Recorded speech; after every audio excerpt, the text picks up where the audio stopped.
Okay, still trying to figure out when this thing is recording and when it's not.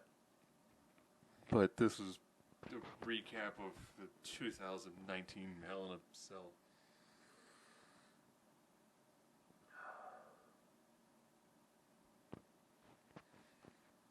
The Fiend's an awesome character, selling lots of merch. I have no... This is the second time the E is coming to this problem where you've got a Hell in a Cell match where you've got a guy who's an unstoppable juggernaut and you have to have him lose a Hell in a Cell match. Happened with Ryback and CM Punk. You almost figure that if you have these moments, you just don't book him in a Hell in a Cell match. You just book him in a regular match, and then you give someone else a Hell in a Cell. You book them at Hell in a Cell, not in a Hell in a Cell. And then if you want to do a Smoz finish, you can. The purpose of a Hell in a Cell is it is a definitive end of a feud, not something you say, oh, in a DQ finish because Seth Rollins hit the Fiend with a bunch of random garbage from underneath the ring and then hit a sledgehammer onto a toolbox. You earned your boos. You did. You took people's good, hard-earned money or their time, and you earned those boos. Congratulations, Vince. Congratulations. So, talk about the other Hell in a Cell match. Becky and Sasha. I'm watching this match going, man, they're putting over Sasha. Huge in this. The spot where they did the multiple kendo sticks and the chair against the edge of the cell was beautiful. Beautiful. Loved the way that looked. Sasha throwing all the chairs in the ring, occasionally hitting Becky with a chair. The Beck-sploder into the pile of chairs, into the disarmer, with Banks grabbing at the hair, grabbing for a chair. She's going to take a chair and she's going to hit her in the head, get out of the move, and then secure a victory. No. Bayley retained. Not Bayley, sorry. Becky retained. And then Bayley Charlotte. Charlotte, just like a force of nature, and was able to defeat Bayley because Bayley tried to cheat. So we have a two-woman power trip. It's just Becky and Charlotte. Okay. When easily they could have had Sasha win, then you would have had Sasha and Charlotte having a one-on-one match at Survivor Series, or you could have just had Bayley and Sasha having a one-on-one match at Survivor Series. Who was the better woman? Would have been fine. But Women's Hell in a Cell match was brilliantly beautiful. Loved it, loved it, loved it. Heel Kabuki Warriors taking on the heel face tweener team of Bliss and Cross. I liked seeing the Kabuki Warriors work a little bit more aggressive style. Loved the fact that it ended with the mist. And at the end, Alexa's like, what happened to your face? What happened to your face? Loved it. Thought that was great. The Roman Reigns, Daniel Bryan tornado tag match with Harper and Rowan. Brilliant. Incredibly brutal.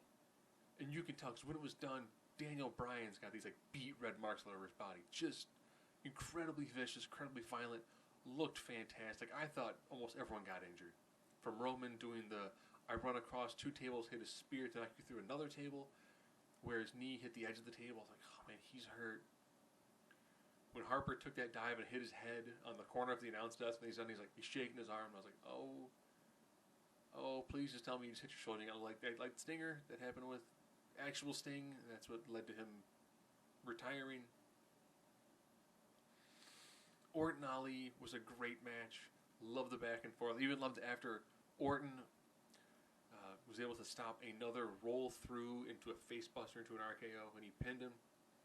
He tapped on the leg with a good job, kid. It was a good match. Ali, great babyface. Love what he does. Thought that was a solid match.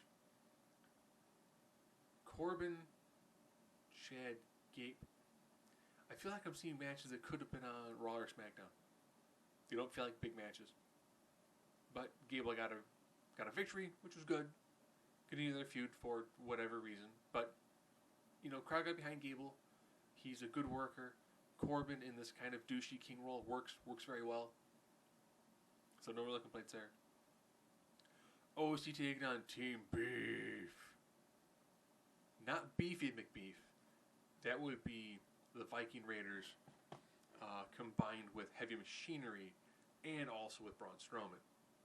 Maybe that'll be a 5-man Survivor Series team or Crown Jewel team, who knows.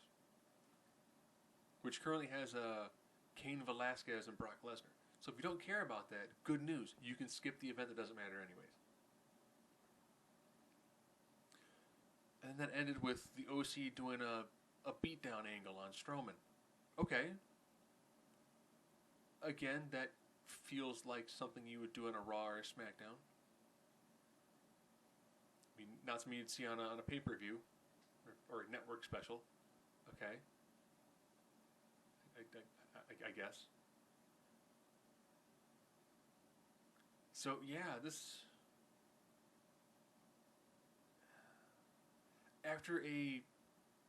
Okay, this is almost like SmackDown. SmackDown had a really hot open and then a cold ending, which got a lot of boos. Hell in a Cell had a fantastic opening. Didn't make that much sense to not have Sasha win. It's like, you brought her back. I'm assuming she's making more money. She probably signed a better contract. Why wouldn't you make her a champion? Unless we're going to see heel Kabuki Warriors taking on heel Boston Hug. And then since Sasha brought out tables, ladders, and chairs in her match with Becky, they then in December do a winner-take-all match? Which then, if you're tag champs, you can be on both shows, so it doesn't matter if you're a singles champ? Unless the draft breaks up Sasha and Bayley, and then the storyline is they have to defeat the Kabuki Warriors to become tag champs, to be able to be together, and then they can independently torture both Charlotte and Becky, and then use that to get a TLC match? I don't know.